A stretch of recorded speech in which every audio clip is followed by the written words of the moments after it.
morning, Professor Hussein. Thank you very much for accepting our invitation. It is a great pleasure to be able to talk about human rights to someone who is such a global authority in this field. Thank you. Yes. I'm delighted to be able to do this. Thank you. Okay. Today I have prepared 7 questions, 3 of which are more specific and related to the latest world issues, and 4 more general about the United Nations, human rights, and the Sustainable Development Goals. Yeah. So first, let me ask about the issue that has recently been a very loud topic in Europe, which is the situation in Belarus. Here, I mean, especially the common doubts about the results of the elections and all that accompanies the situation, especially the protests, where some say about the police using disappropriate force to disperse the protesters.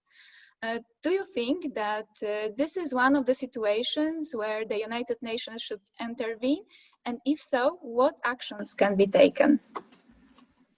Well, first of all, Aleksandra, thank you so much for hosting this discussion or this interview. And I'm delighted to be able to reach out to the UN Association in Poland. And I have actually Polish relatives in Warsaw. Oh. So I hope they'll watch this. So the situation in Belarus is changing by the hour. As we've seen, and today, we've seen auto strikers, factory workers, women forming solidarity chains. The resistance to what was seemingly a stolen election by Aleksandra Lukashenko is growing, it would appear. Notwithstanding the very strong measures, the excessive use of force by the security services, 6,000 people arrested, you know that there is no due process where each individual is entitled to it. And by not opening up the elections to outside scrutiny, by not having international observers, of course, it looks like it was a stolen election. It just goes without saying. The question is, what happens now? The EU foreign ministers will meet very shortly and decide whether or not it's possible to impose a set of sanctions on the leadership in Belarus.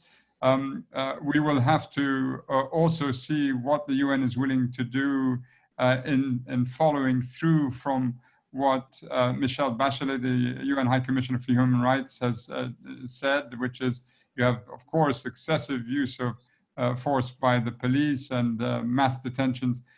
All of this must be reversed. I would expect that there will be calls for international investigations, both in connection to the results of the election, as well as what has happened since. But it seems that the population is not going to stand it. Stand for this, and just looking at the numbers of those who took part in these mass sort of demonstrations in support of Svetlana I have to be able to pronounce her name properly, Krzykawska, is really was amazing, and to claim that she only achieved a very small percentage of the results, rightly for most people, seems scandalous. Yes, thank you. Year 2020 is also a year of abrupt spread of the coronavirus.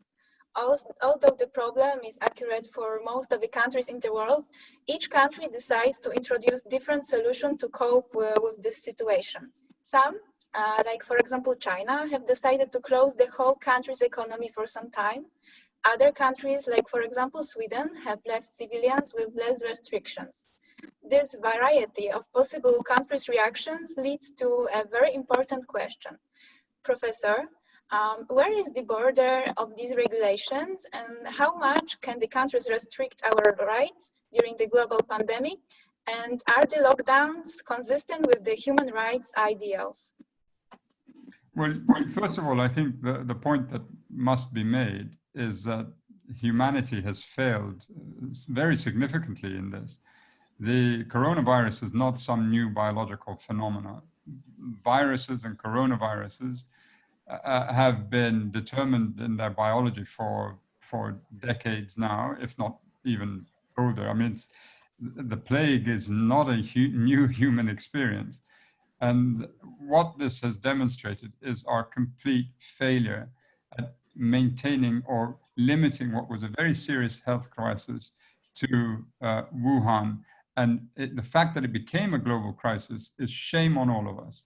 It's an absolute reflection of failure on global leadership, absolute reflection. In terms of how then states deal with these issues, well, the measures need to be temporary and proportionate to the scope and size of the threat faced by countries. Whatever suspension of rights, if there's a derogation, they should only last the length of the crisis itself. So if you have a contact tracing app, which is decentralized in the way that Google and Apple now have made their or at least they're engineering it in that way, then you would expect, and this is something that's more acceptable in human rights terms, then you'd expect that at the end of the crisis, this to lapse. What we're worried about is the centralized GPS or geolocating application is then used by security services to target vulnerable groups once the crisis is over. And we've seen in many countries, those who criticize the poor way or poor handling of government response are treated almost as enemies of the state, and that is unacceptable as well. So I'm afraid that all the human rights issues that were coming to the fore over the last 6 or 7 years are made even more dramatic by the effects of the COVID crisis, and so the negative trajectories become even more negative. And what we desperately need is brilliant leadership, global leadership at the level of states. And in most cases around the world, we have very, very mediocre leaders, very mediocre, unfortunately. Okay, let's hope that the situation is going to improve. I mean, the pandemic is going to be tamed in some time. I would also like to ask about the changes that we have been observing for several years now. In 2017, the USA has withdrawn from the United Nations Educational, Scientific and Cultural Organization. In 2018, they have done the same with the United Nations Human Rights Council, and now they have decided to withdraw from the World Health Organization. What is your opinion about these changes? Do you think that the USA is going to continue withdrawing from the United Nations? And what influence it might have on the future of organization and the world in general? Well, clearly you don't want any country to withdraw from international treaties, international organizations, and it's just a very poor reflection of the country. I think for the US, it doesn't help the country's reputation overseas. Look, I think much of this could change at depending on the outcome of the elections on the 3rd of November. If President Trump remains in power for another 4 years, re-elected, then I think, of course, the damage to international organizations could be very pronounced. But by that stage, the world is going to be in terrible shape anyway. I mean, one mustn't forget that these organizations reflect the world. They're not going to be better or worse. If the world is in a terrible shape, the organizations often are in a terrible shape. And if the world is on a progressive trajectory, expanding fundamental freedoms, honoring the rights of all citizens, dignifying their people, not embarking on populist politics at the expense of minorities or others, then we would see a more positive sort of reflection, of course, in the international organizations themselves. So they're only a reflection of what we see. Of course, if there is, and it's likely to be a contested result, but ultimately, if the challenger, if Vice President Biden were to prevail in the elections, then I think much of what we see could be reversed by the United States. Okay, thank you. Um, Most of people in the world are aware that one of the main goals of the United Nations is to fight for human rights. Even though most of us have heard about the Agenda 2030, many people do not know how exactly it is supposed to influence the changes in the world. So, Professor, what is the United Nations role apart from establishing the agenda itself, and how does it support the countries in introducing changes? Well, it's a very good question, this. The SDGs differ, the Sustainable Development Goals differ from the Millennium Development Goals in that the member states of the UN negotiated the document. And what is very telling, at least from a human rights perspective, is that the tying theme between many of the goals, indeed many of the targets, is the issue of non-discrimination. You cannot avoid discrimination issue if you're trying not to leave people behind. There's a common perception, especially among economists, that changing patterns of technology and investment means that the labor markets change. People who had jobs suddenly don't have jobs. And you need to change your policies to include people and bring them back on. And they're, in one way, of course, they're right. I mean, you can see this, but they ignore something equally obvious, and that in many countries, you have vulnerable communities who have been excluded and kept out of the formal economy, never really brought in, if anything, pushed off. And there is structural discrimination in every single country that I have known. If it's not in law, it's in practice, where social and legal protections are not offered to vulnerable communities. And so if you're going to make good on the SDGs, you have to deal with the discriminations in place, structural discriminations, and what happens to vulnerable populations. I mean, in Poland now, there is a very strong campaign by the party in power, by the Law and Justice Party, on the issue of gender ideology, where women are concerned, where the LGBTI community is concerned. We have a very prominent non-binary member who's in prison and awaiting trial. And it's not just in Poland. In other countries, we see the same. And the question must be asked, what sort of country eventually do you want to become? A country known for being mean-minded, for holding on to tradition at the expense of the suffering of others, denial of rights and deprivation? Is that what these countries want to be known of as? If they're serious about meeting the SDGs, they have to deal with the issue of discrimination on grounds that cannot be controlled. I cannot control where I'm born. I cannot control what religion I was born into. I cannot control, there's certain things I just can't control. And to be discriminated against on that basis is unacceptable. So my hope is that, and governments are not serious yet about the SDGs. They say, and they make all these claims, but they're not serious. In actual fact, as a colleague of mine said, if the SDGs were so humming along, so to speak, we probably wouldn't have had COVID as a global pandemic. So there's a rhetorical side, and then there is in terms of practice, what are governments doing?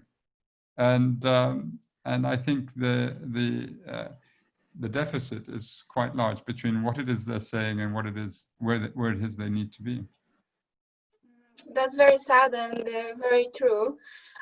You have mentioned the Millennium Development Goals. So the next question I wanted to ask, could you please tell us what were the main outcomes of the plan and how the plan implemented in 2015 differs from the previous one?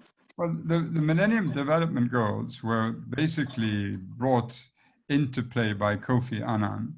And with the help of global experts, a set of goals was put forward, essentially challenging the member states of the UN to find at least a trajectory that puts them on the path to achieving something they could be proud of by 2015.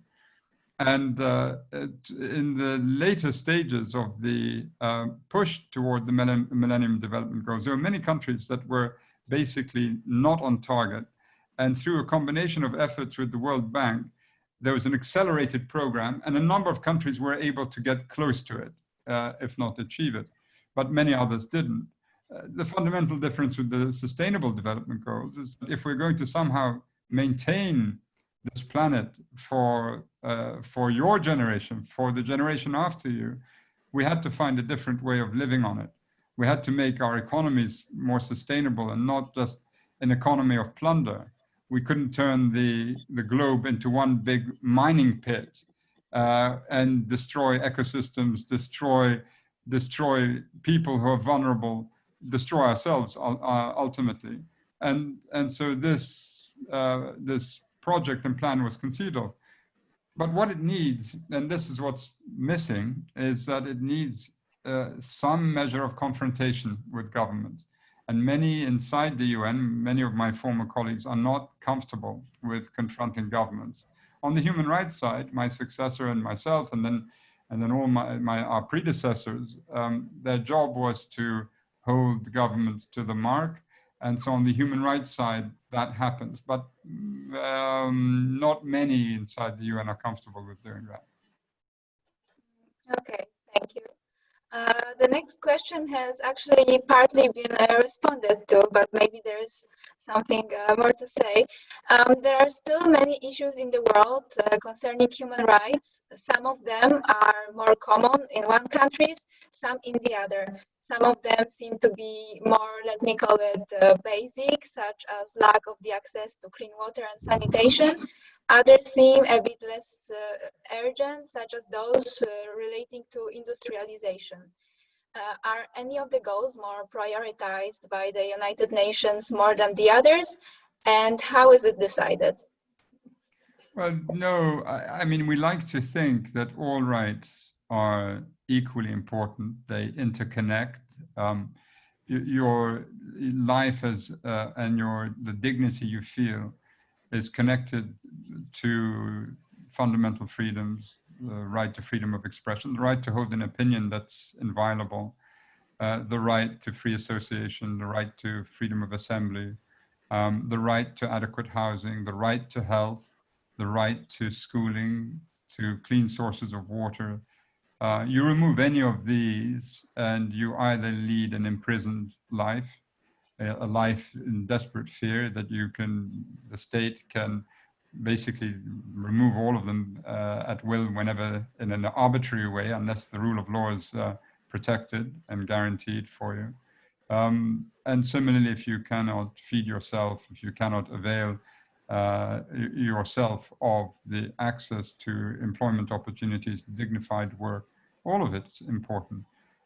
We sometimes we're thought of as prioritizing civil and political rights over everything else. I think the impression given, or perhaps the impression was there because the key to this is seeing local civil society, local actors, local journalists, independent media, human rights people, actually the very sort of people that are under pressure in Poland now, to see them pick up the issues. It's their country, it's their future.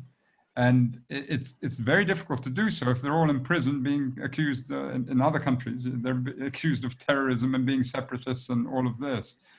And so the impression given is that the UN weighs the civil and political rights in a basket that's heavier than others. And it's not true. I think partly also the effect is that the effect given to that is that the media tend to cover civil and political rights broadly more than they would do the other economic, social, and cultural rights, which are equally as important. Okay, thank you. And the very last question. We live in the 21st century, the era of very quick global, especially technological changes. With all of that happening, there might also appear new challenges concerning human rights, for example, those connected with cybercrimes. Do you think that the rights formulated in the Universal Declaration of Human Rights are still actual, or do they need to be somehow updated and adapted to the new reality? Oh, and it's an excellent question.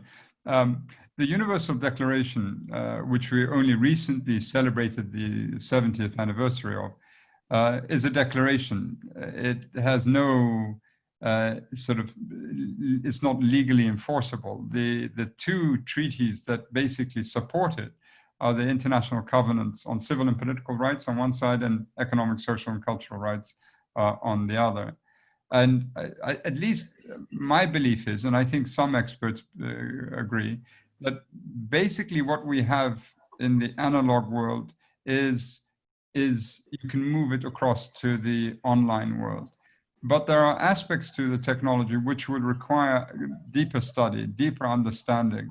To what extent, again, over the last few years, our privacy rights. If you're living in Europe, you avail yourself of Article 8 of the European Convention on Human Rights, the right to privacy, and to what extent is big tech and the dependency on the internet now, to what extent has it mined and hollowed out any notion that you have a private life? And then if that is the case, then the vulnerabilities of people to cybercrime and to the intrusions by a state are fairly obvious. So I think what we need to do is do a sort of forensic almost analysis of the treaties that exist, and then see how the technology is emerging, talk to the tech industry, and try and understand where we can plug in and make adjustments to the international conventions that are in place. It does require global leadership. And in Europe, we see a stronger determination to come to terms with this than we've seen in other contexts. And so our hope is that this will continue. Okay. Thank you very much for your time. It was a great pleasure finding out so many interesting facts about the United Nations and the human rights. And hopefully we have another occasion to talk in the future. There's still always so much changing, and human rights are always a very important topic. Thank you very much, Aleksandra. Thank you.